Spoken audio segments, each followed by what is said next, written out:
Hey, welcome to this video on Intro to Relative Estimation. Maybe something you haven't done before, maybe it's something you've done before, and this might be a new take, a new explanation of how it works. Relative estimation is a really powerful tool and allows you to estimate things you have never done, never seen, and have no idea about, have very vague information. But let's get started right into it. Relative estimation, we want to consider three different elements. We want to consider the size, the complexity, and the uncertainty of the thing that you are estimating. Now, I'm going to be using the term story, and if you haven't watched the videos on writing stories yet, go back and watch those. Just think of it as a piece of work. You have some piece of work that you're trying to estimate, and it has a certain size, a certain complexity to it, and an amount of uncertainty around it.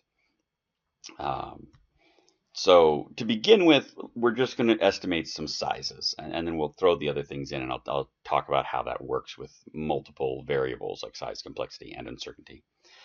So let's start with size. And the favorite thing to talk about here on when I'm talking about the estimating the sizes of is let's order ourselves a beer. And I don't mean order a beer like order one from the bartender. I mean, order them, like put these beers in this slide in order from the smallest to the tallest. All right, and then we're going to estimate them. So looking at these, how would you determine which one is the smallest? Yeah, you'd look at it, and it's the smallest. It's not too hard to figure out which the smallest. Um, it's pretty obvious there. It's the third one, this guy right here. So we will, and the question to you then is, how did you come up with that? Well, you compared them to each other, right? You looked at the ones next to it and went, well, that's bigger, and then that's bigger. Uh, yeah, that's the little one right there. You did it by comparing, not by measuring, just comparing. So that's what we're going to do with this relative estimation technique is compare things one to another. And we're going to create a sizing based on this estimation of one thing relative to another. We tend to use a Fibonacci sequence. Early on in my career, decade ago or something like that, I used a doubling approach, and before I started using the Fibonacci sequence. We use the Fibonacci sequence because it's kind of hard to just intuitively make it mathy in your head. Here's what I mean by that. The Fibonacci sequence, in case you don't know what it is just it actually should be 1, 1 here. It should start off 1, 1, and because you take the two numbers preceding and they become the third number. So if it was 1, 1, then that makes 2. 1 plus 1 is 2. And then you take these two. 1 plus 2 is 3. 2 plus 3 is 5. 3 plus 5 is 8.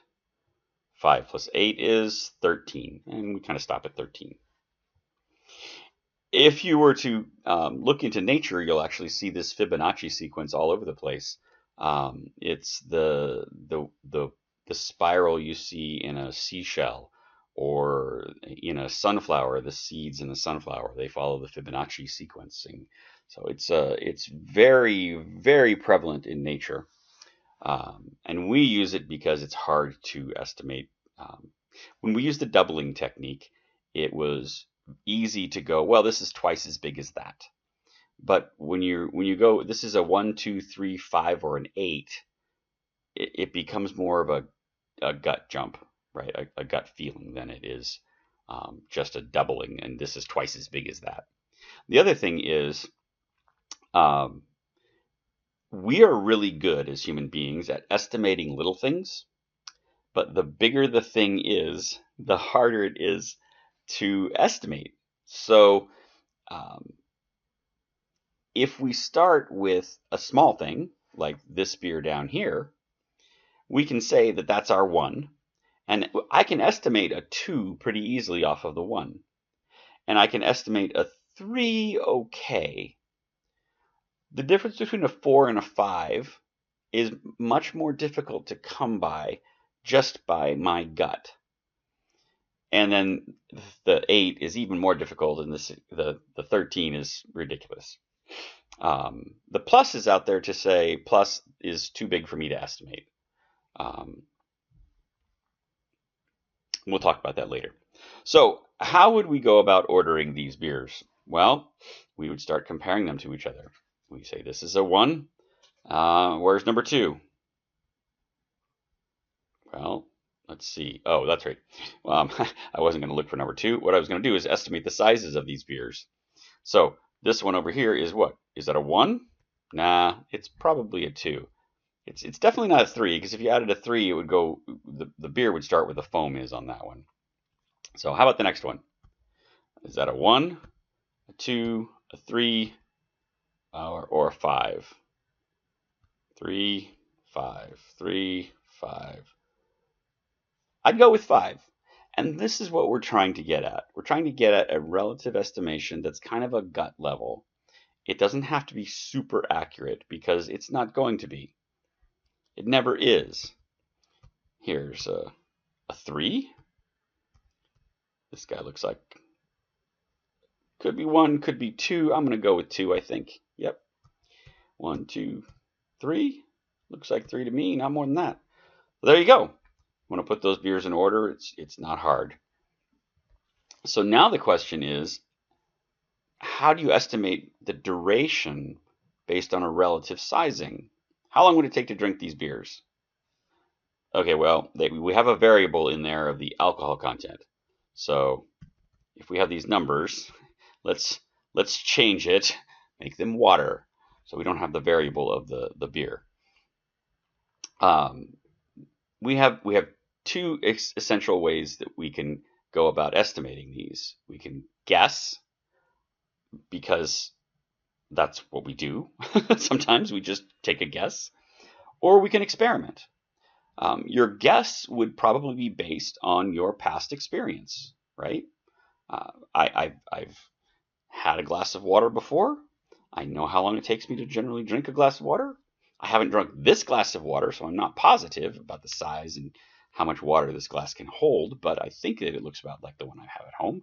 So I know I can drink it in 3 gulps, and that takes 30 seconds or whatever.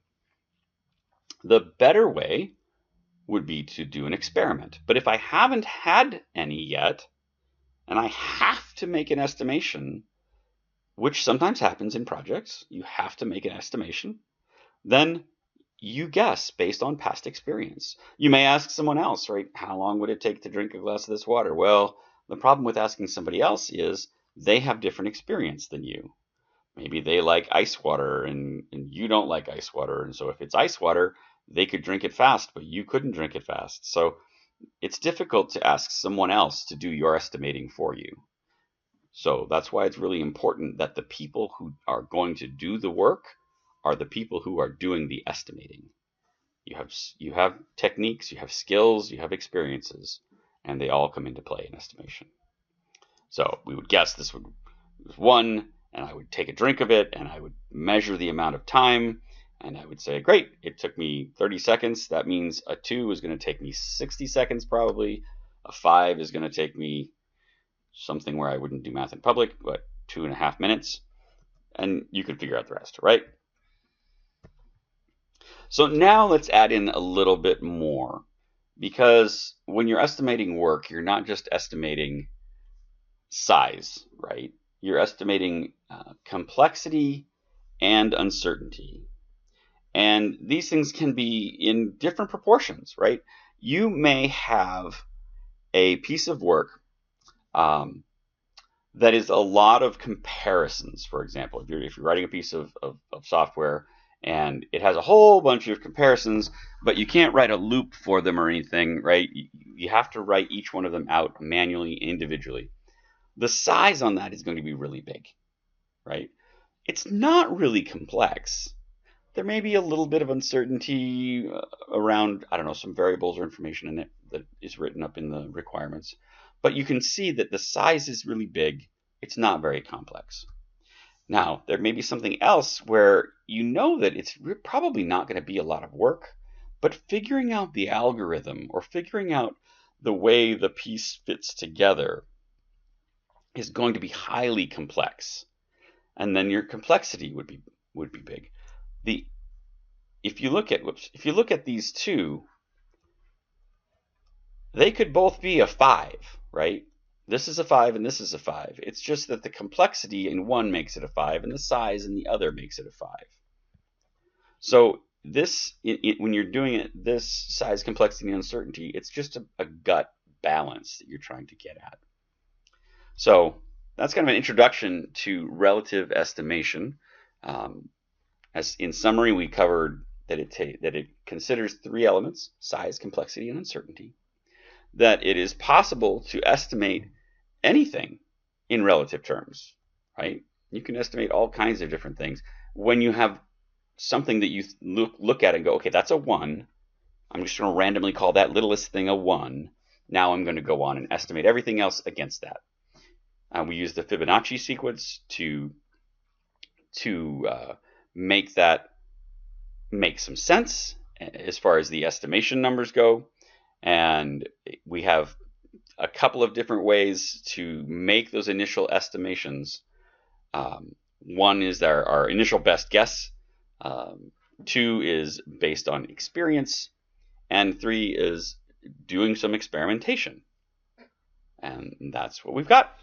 Thank you for being with me on this video, and I'll see you in the next one. Thanks. Bye-bye.